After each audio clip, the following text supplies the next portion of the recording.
What's going on, guys? It's David and we're back with another video. This video is actually kind of a reflection of the progress that I've made within this journey of making content, not only for myself but other people, and was kind of cool to reflect. But welcome to my 2023 office/studio setup in my apartment.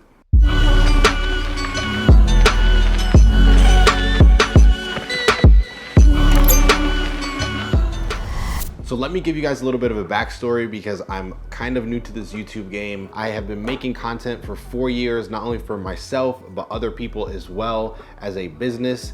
And it's been a crazy journey. Everything you see in this video was not bought on one day and put together. This was a compound of 4 years of gathering different furniture and equipment. I posted some reels of me getting this furniture and some gear. So again, if you want to check it out, the links are going to be down below. But with that being said, let's get into the actual breakdown of my apartment studio. So first things first, let's start with the first thing that you see when you walk into the studio, which is an island. This actually came with the apartment, so I didn't purchase this, but it is super clutch for storing things in it and just having a nice tabletop on top of it. I have plants, a little heat lamp that warms up candles just so the apartment smells good at all times.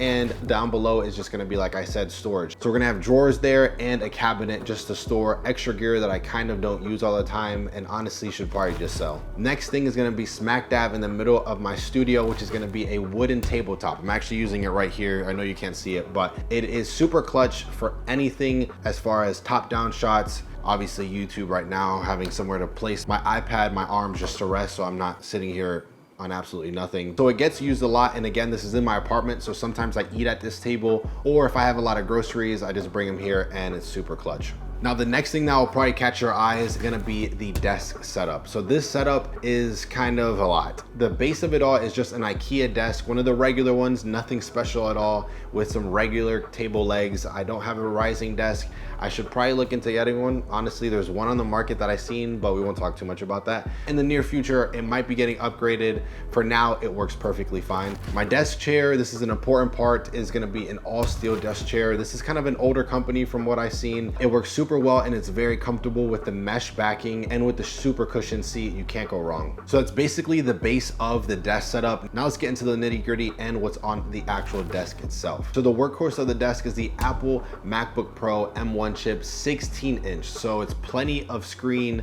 For me, I actually like having it open. I know a lot of people have it closed and just tucked away and have a huge monitor, but I want to use the display that I paid for within getting this laptop. You can click that right there and it'll show you exactly why I think this is one of the best laptops for the money in 2023. Now, right beside that is going to be the monitor. This is an LG 32UN 880B 32-inch ultra-fine ergo 4K IPS display. That was a mouthful. I can't lie. That was LG, you need to get the names situated. That was ridiculous. But anyways, if you're a person that uses a MacBook like me or anything Apple related, it's super clutch because on the back of it, there's a USB-C port that allows you to connect your computer USB-C to USB-C, which means that not only can you display your computer, but it actually charges it. So I don't have my MacBook connected to the charger at all. It literally just charges straight to the monitor, which is very clutch. When I don't want to undo my whole MacBook charger, I literally just keep it in my bag or at work.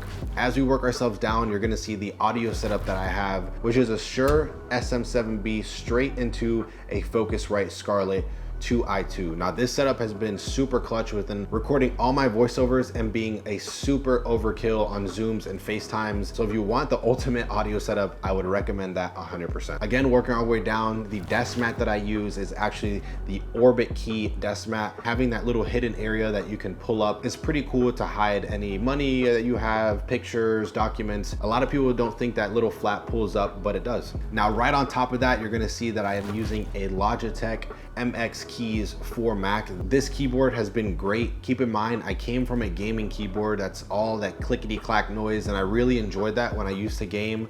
But coming from that to this was a huge shock, and it wasn't a bad one. Logitech knew what they were doing when they made this keyboard, and it fits very well into the Apple ecosystem. Now, from the same brand, Logitech, is my mouse, which is the Logitech MX Masters 3 for Mac.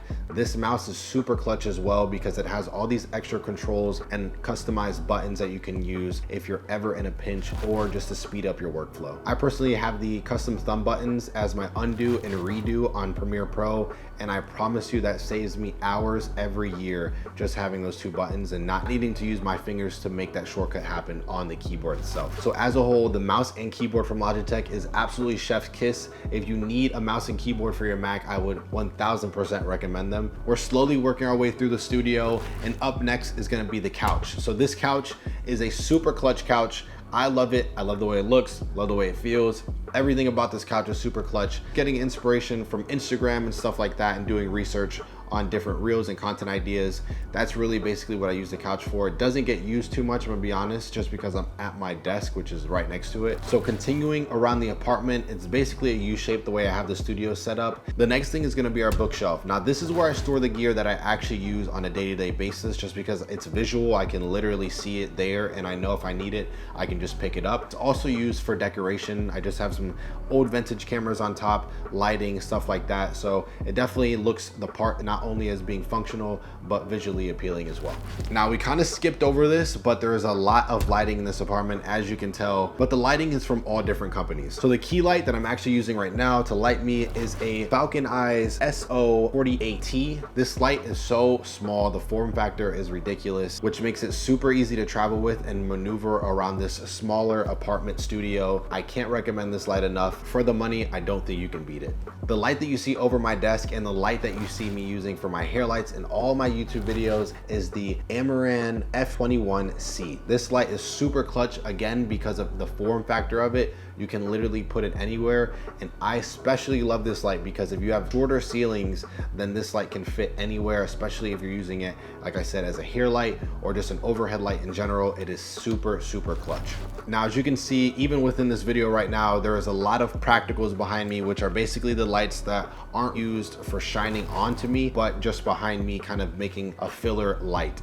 But all around, all of the bulbs and lamps are from IKEA. And as you can see, I have my logo posted up as the centerpiece of this specific wall, and it just looks absolutely sick. And the last lighting I really have is going to be these super long tube lights that I have, which is from Govee. These are their wall light. I love them because they look like ridiculously sized tube lights and they look amazing in videos. The only thing is they're stationary and stuck to the wall, but I like where they're at and I don't plan on changing it anytime soon, so I don't think that's too big of a deal. I absolutely love plants, and 90% of them in this room are real. So we have the little money tree, big money tree, bird of paradise #1, bird of paradise #2, palm tree, and this super viney plant that I really don't know what it's called, if I'm being honest, but it's a nice plant, super viney. But I appreciate you guys watching the video. If you like the video or think I should change anything in the studio, let me know down below, and I will see you guys next week.